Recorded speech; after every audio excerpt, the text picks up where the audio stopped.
Los sospechosos fueron capturados el 19 de mayo de este año por la Policía Nacional Civil. Entre los detenidos figura el ex jefe de la Superintendencia de Administración Tributaria SAT, Juan Francisco Solórzano Fopa. Según una investigación preliminar de la Fiscalía de Delitos Electorales del Ministerio Público, los indicados, entre estos Solórzano Fopa, cometieron los delitos de asociación ilícita, conspiración y falsedad ideológica, cuando intentaron realizar la inscripción de una agrupación política en marzo del 2020 en el Tribunal Supremo Electoral. Faltó a la verdad e hizo insertar actos y declaraciones falsas concernientes a la elaboración del documento público denominado Acta Notarial del Grupo Promotor para la constitución de partido político de fecha 1 de marzo de 2020, autorizada por el notario Carlos Ramiro Moino Cárdenas. Las autoridades electorales presentaron la denuncia penal al considerar que el ex jefe de la SAT y otras personas cometieron un hecho constitutivo de delito al elaborar y presentar un acta falsa para la formación de un partido político. Sin embargo, según certificado de defunción de fecha 7 de abril de 2021, extendido por el licenciado Jacobo Israel Cifuentes Ramírez, registrador civil de las personas en funciones del Registro Nacional de las Personas, se establece que dicha persona falleció el 9 de octubre de 2018 en el municipio de Santa Lucía, Cotzumalguapa, del departamento de Escuintla. Esta primera declaración la realiza el juez B, sexto penal Israel Celada. El juzgador, después de escuchar al fiscal Rafael Curruchichi y los alegatos de los abogados defensores, resolverá si los sospechosos quedan sujetos a una investigación por 3 delitos o decreta a su favor una falta de mérito. Bueno, pues ahí lo tiene usted, ¿no? El tema del contexto, que parece sencillo en este caso, porque uno pudiera pensar, bueno, 1 o 2 personas que resultan fallecidas en la constitución de un grupo promotor puede llegar hasta ser, entre comillas, hasta normal en una cantidad de DPIs. El gran problema es que en este caso se está hablando de alrededor de 500 irregularidades, es decir, puede ser 500 personas que ni siquiera se enteraron o supieron que se utilizó literalmente su identidad para esta situación y que tienen este tipo de problemas, es decir, muchos de ellos seguramente aparecerán afiliados a otros partidos políticos o simple y sencillamente muchos de ellos ya no están entre nosotros los vivos. Exactamente, Julio. Esto inició a raíz de un caso, ¿no?, que se presentó y se denunció ante el Ministerio Público, y en la investigación el Ministerio Público señala que fueron estas 500 personas entonces que se encuentran bajo la misma situación. Sí, es que es un número muy grande, ¿verdad? Sí, y nos preguntamos entonces, ¿cuáles son los controles que se pueden tener o cómo frenar también este tipo de delitos, Julio, que en temas políticos también es de tener mucho cuidado que no se cometan, ¿no? Sí, esto es de poder tener un control más efectivo, más eficiente, más eficaz en cuanto a la identidad de las personas mismas. A ver, en la constitución de un partido político, cuando pasas, por ejemplo, de un grupo de un comité pro formación para un grupo promotor, se te pide una cantidad X de firmas, son como 489 firmas aproximadamente. En el ínterin del acta y de toda esta situación, puede ser que alguien muera, o sea, es que nadie dice, no, puede morir una persona, 2 personas, máxime en época de pandemia, eso es posible. Pero cuando hablamos ya de que hay problemas con 500 personas de las que se presentó la identidad, esta situación sí se torna grave, se torna seria. Por eso es que al final de cuentas, aún con la presunción de inocencia, ¿verdad?, que esto hay que decirlo para todos los imputados en este caso, que pues uno de ellos es ampliamente conocido por haber sido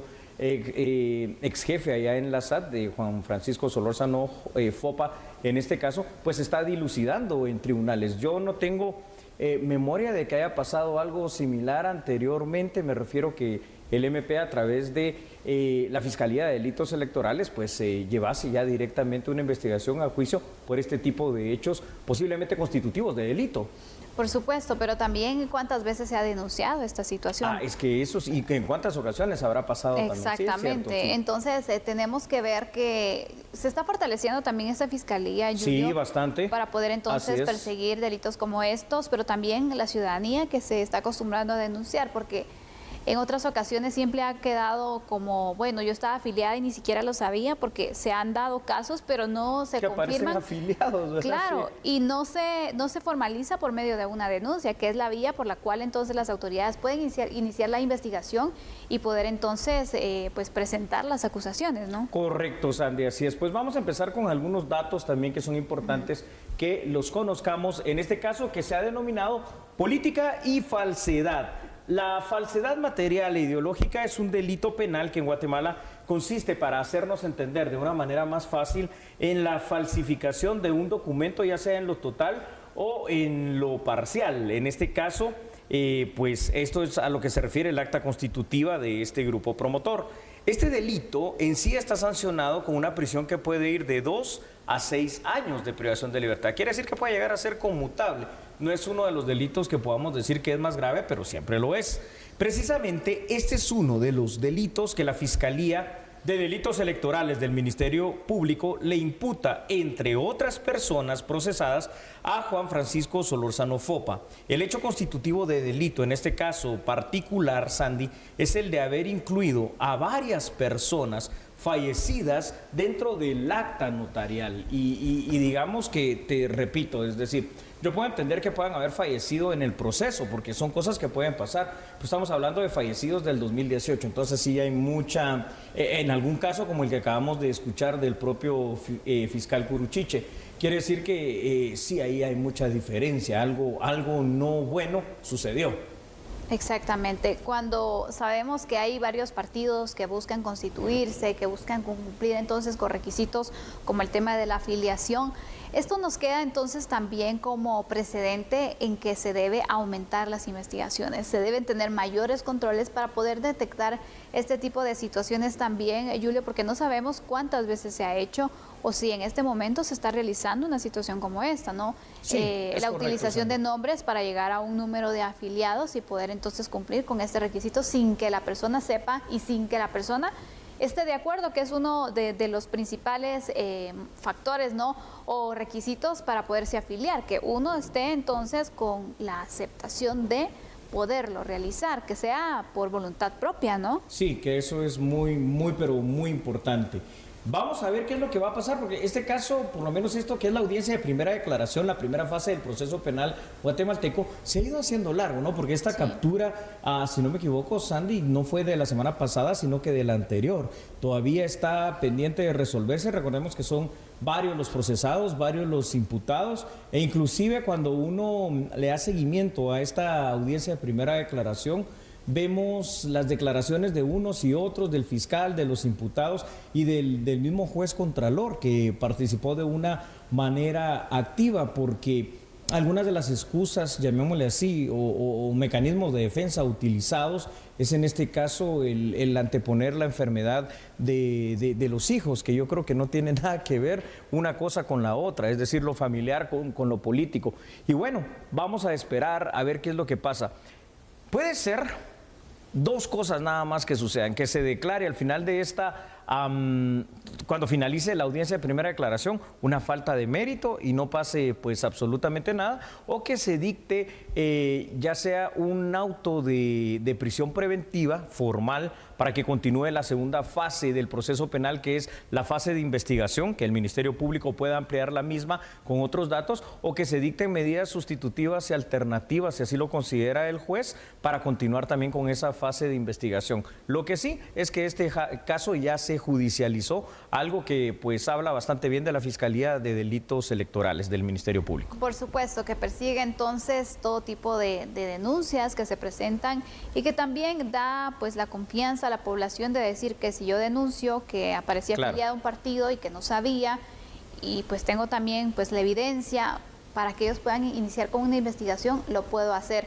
En especial, pues, porque ya estamos entonces en los preparativos de las elecciones, de las asambleas que se están realizando por partidos, de las creaciones también de nuevas agrupaciones. Es momento de que nosotros, como ciudadanos, nos mantengamos alertas, Julio. Es correcto, Sandy. Vamos a ir con otros datos siempre para que usted pueda ver qué es lo que ha ido sucediendo en este caso. El acta notarial a la que hace referencia la Fiscalía de Delitos Electorales, existió, dice, una reunión en la cual se verificó la presencia de los firmantes. Sin embargo, también hubo personas de los imputados que desmintieron esto hoy en la audiencia. Asimismo, la falsedad material ideológica en este caso está en el hecho de dar fe del consentimiento de los participantes, que es lo que tú estabas mencionando. Existe definitivamente la posibilidad de que en la formación de un partido político se entreguen DPI de personas ya fallecidas, pero esto tiene que verificarse, ya sea en el Registro Nacional de las Personas, ya sea en el propio Tribunal Supremo Electoral, o pudiera entenderse lo que te decía anteriormente, que en el proceso de que se dio esta situación del acta del grupo promotor, a este momento alguna persona haya fallecido. Eso, pues aquí nadie tiene la vida comprada. Lo único que habrá que demostrar que eso fue así. Se puede aceptar en 1 o 2 personas, pero no se puede justificar en 500 personas o más. No. Esto es difícil, ¿no? Esto nos hace dudar y nos hace pensar cuáles son los controles que el Tribunal Supremo Electoral tiene. Es decir, hay un enlace directo con el RENAP, por ejemplo, para hacer las consultas sobre estas personas. ¿Qué se debería realizar para poder entonces tener una mejor supervisión de este procedimiento, Julio, para que entonces los muertos no estén ahí todavía, pues su DPI utilizándose para otros fines, ¿no? Bueno, tienes toda la razón, Sandy, ¿sabes por qué? Porque aquí en Guatemala, y esto ustedes no me dejarán mentir, aunque suene de risa, pero no lo es, aquí los muertos votan en muchas ocasiones, porque se ha dado esto hasta en los mismos procesos electorales. Entonces, pues bueno, habrá que tener mucho cuidado. Hoy estamos viendo acá la información que está fluyendo sobre el caso política y falsedad. A ver en qué termina todo esto. Repito, audiencia de primera declaración, sigue estando ahí la presunción de inocencia, pero bueno, a ver qué pasa. Nosotros lo vamos a mantener a usted atento a la información que surja, cómo se va desarrollando este juicio y bueno, finalmente qué presenta el Ministerio Público también en su acusación formal. Un breve corte y regresamos. Nosotros somos A la Medida.